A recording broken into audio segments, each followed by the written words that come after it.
Hello and welcome to another video. In this video we're going to be working on smallest string starting from leaf. And in the problem you're given the root of a binary tree where each node has a value in the range of 0 to 25 representing the letters A through Z. And you want to return the smallest string that starts at a leaf and ends at the root. And as the reminder, any shorter prefix is lexicographically smaller, so AB is smaller than ABA and so on and so on. A leaf is a node that has no children. So in this first example, the smallest thing is DBA because something else would be like EBA and DBA is smaller than that. DCA is bigger and this is bigger too. So in this, you obviously want to start with an A. So the thing about lexicographically smallest strings, just like the smallest integer, is the first value is the only one that matters. So if they're all the same, then you keep going. So here, the A is the smallest, so that's going to give you the best. Then you can only go one way. Similarly here, the A is the same, the second letter is the same. And now the third letter is the same, but this is shorter, so it would either give you ABC or ABCC, and ABC is better. So this problem is kind of annoying because, as far as I know, you basically can't have an O(n) solution. So you can have an O(n) squared solution, and then it's actually pretty easy once you know that you can have an O(n) squared solution. I was trying to think of how you could do an O(n) solution, but I don't think it's doable.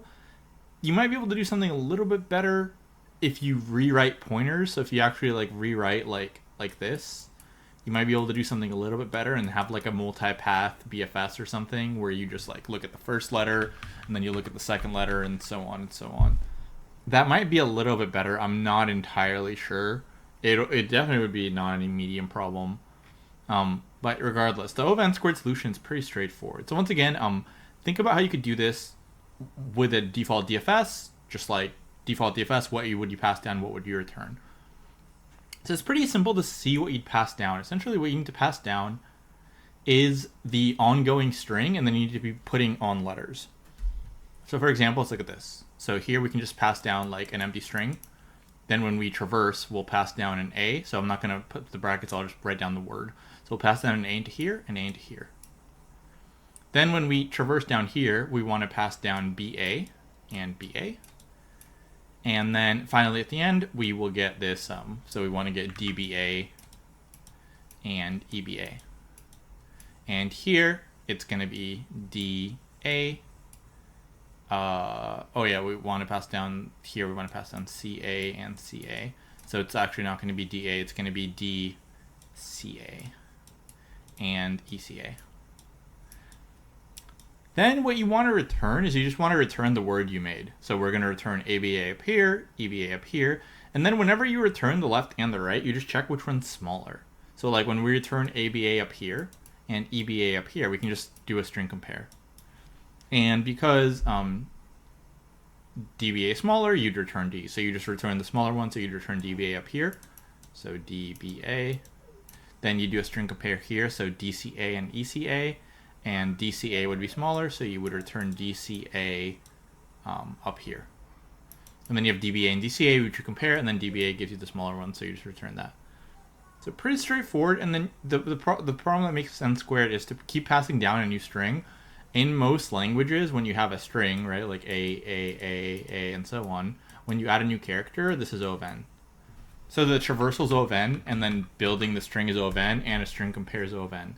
So let's say we're here, when we try to build a new string for these two that we pass down, that's going to be O(n), and then comparing these results will also be O(n).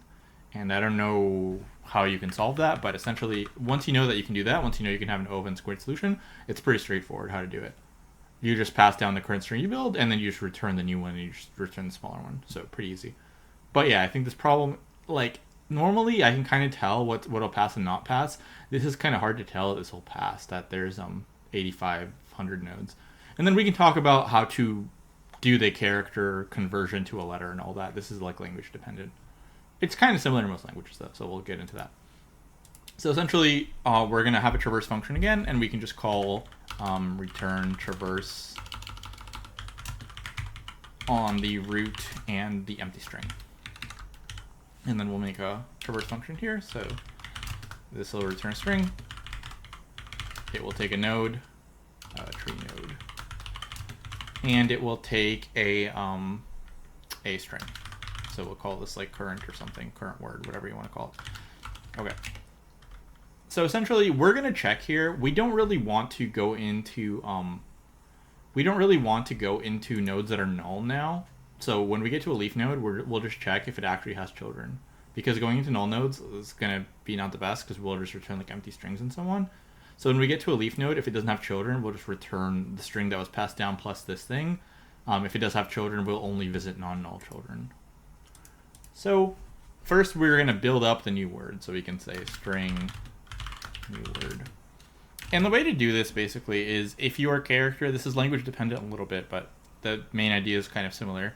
So if you have a number for a character like 25, and 25 is supposed to represent Z, the main idea is you want to take the ASCII value for Z, or sorry, not the ASCII value for Z.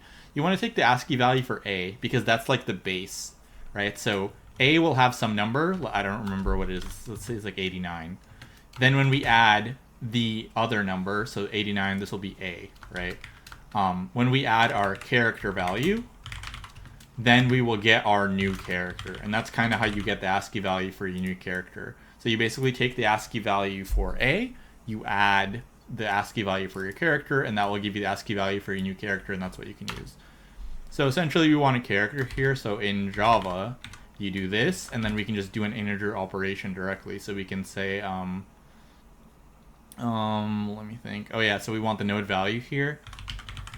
So this is going to be an integer, then we can add A directly.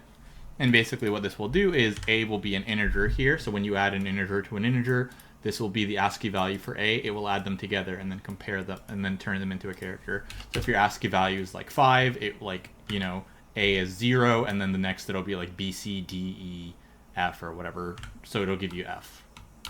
And this is language dependent, and I'll kind of show you real quickly in Python and so on. But basically this is what it is. And then, so this will give you a character, and we want to add this to the front of our old string, which is cur. So this is like the new word for the node.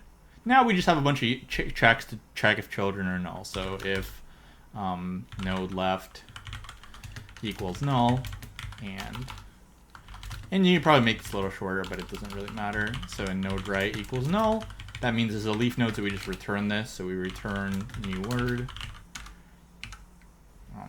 Yeah. And I guess in Java, instead of doing this, you can do this. Okay. So that one is that.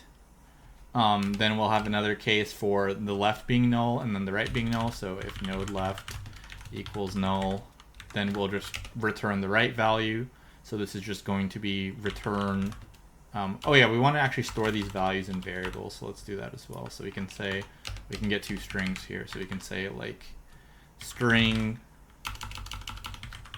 left result or whatever, just left equals traverse node left. Do we want that? No, we don't want that. Yeah, I don't think we want, because we don't want to traverse null values. So how do we want to handle that? Because like, yeah, if the node left is null, we don't want to go there.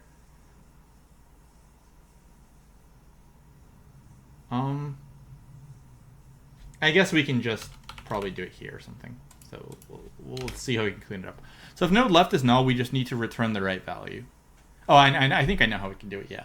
So we can return the right value here, so this will just be return traverse.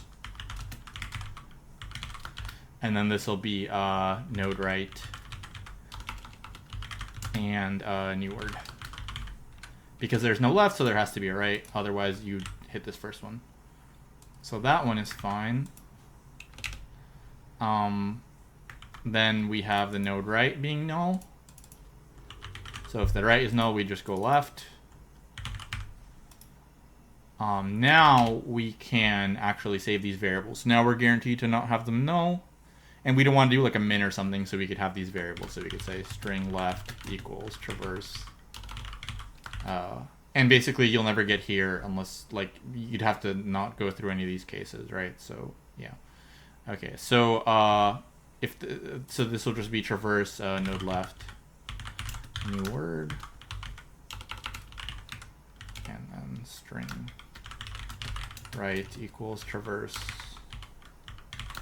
node right, new word.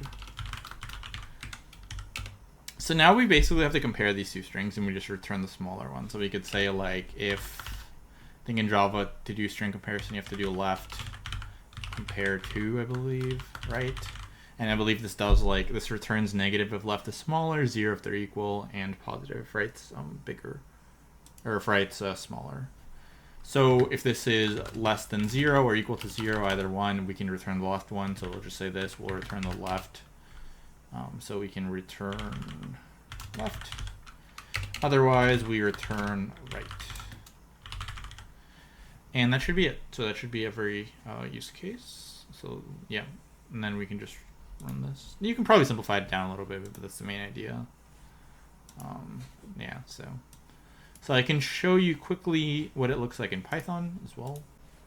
So in Python, you use word to convert characters to a number, and then you add it, and then you turn it into a character. So very similar. So you get the ASCII value for A, add the node value, convert to character. And this is pretty similar in like all languages. So that's kind of the idea of how to add a number or subtract a number from a character or something. You basically just use A as like the default, and then you go from there. So pretty simple. So yeah, so this is going to be O of n squared. Because at every single node, you are like remaking the string, and remaking the string isn't constant time, it's linear time. So you're gonna have a string, and worst case scenario, obviously, your tree is completely right-sided. So as always, this depends on like what your tree looks like. Like let's say your tree is like this. You will basically just be rebuilding your tree. You're rebuilding your string. So if you have like S, then SA, this is like a new one, then SAA, and so on. And once you have like S and like a bunch of A's, to add one more letter takes the whole string. So that's kind of like the inefficiency of it. So it's n squared space. So we are building a string and we are recursing down. But I think building the string and the recursing down is going to be kind of the same idea, because the number of characters in the string is the level you're at here, right? So like level 1 has 1 character, level 2 has 2, level 3 has 3, and so on and so on. So it's going to be the same space complexity with the string or not, because this is basically the same time complexity for the string and the recursion. So like I said, worst case O of n, maybe you can argue, like I said before, the average case is logarithmic. So same thing here, the average case is n log n. If it's a balanced tree, worst case O of n squared. But yeah, it's going to be all for this one. Definitely not a huge fan of this problem, because yeah, once you realize it's O of n squared, it's pretty easy, but I did not. So it was not, like, I was just trying to do a bunch of other things that were like significantly harder. And maybe some of them are possible, but as far as I've seen, no one has anything better. So yeah, I'll see you next one, and thanks for watching.